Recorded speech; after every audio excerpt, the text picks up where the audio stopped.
गाना तर लोग के बहुत ट्रेंडिंग में चला था, थोड़ा सा वो गाना गा के सुना दो तू लोग।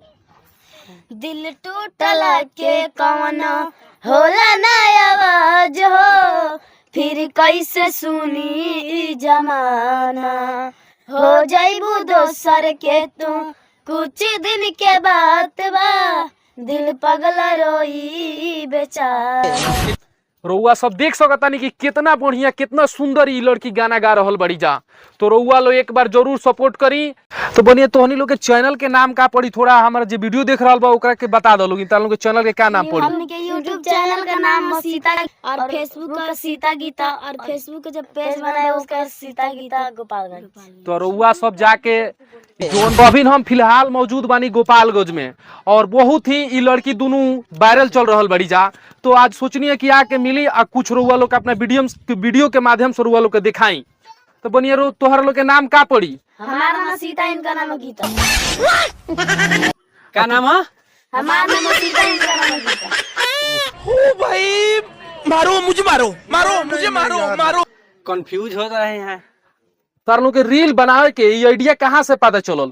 पहले हम पापा जी रील्स बनावत रहनी। अच्छा, तार लोग के पापा जी से माने सुखलू लोग की रील पापा जी पहले बनावत रहनी जी। आ पढ़बो करेलू लोग जी आ तार लोग के माने रील बना के का कुछ सपना बा का? जी। का सपना बा बनिया? हीरोइन बनेगी। हीरोइन बने के। तो रउआ देख सकता नहीं कि एगो गोपालगंज जिला में 2 गो लड़की गरीब परिवार से हीरोइन बने के सपना बा। तो रउआ लोग ये वीडियो के देखी या ज्यादा से ज्यादा शेयर करी, शेयर करके ई बनियासन के बनियासन के वो ऊंचा गाना तक बहुत पहुंचाई, वायरल हो रहा बा। पहुंचाई। तो रउआ सबके हम बनियासन से सुनवा रहल बानी गाना, ए वीडियो में बना रही। बनिए तोरा लोग के वो गाना बहुत वायरल हो रहा बा तेजी से, तनी वो गाना सुना दे तू लोग।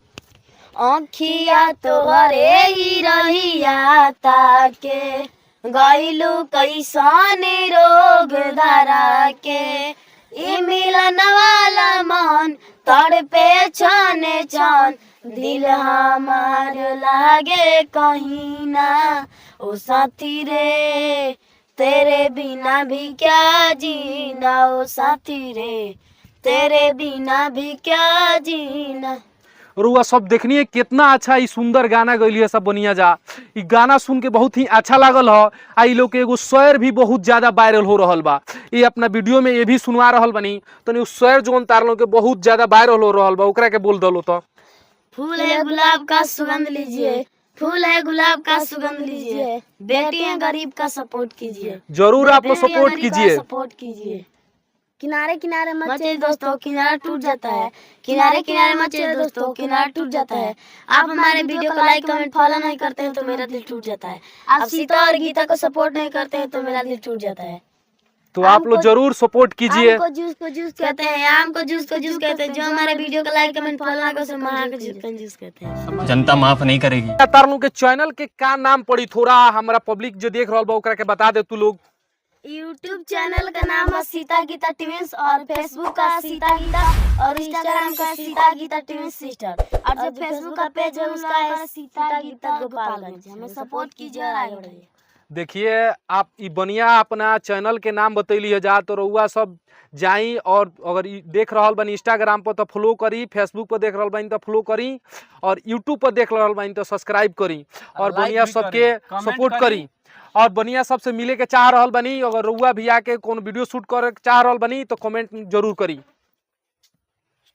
वाह दीदी, वाह दीदी, नहीं दीदी वाह दीदी, दीदी दीदी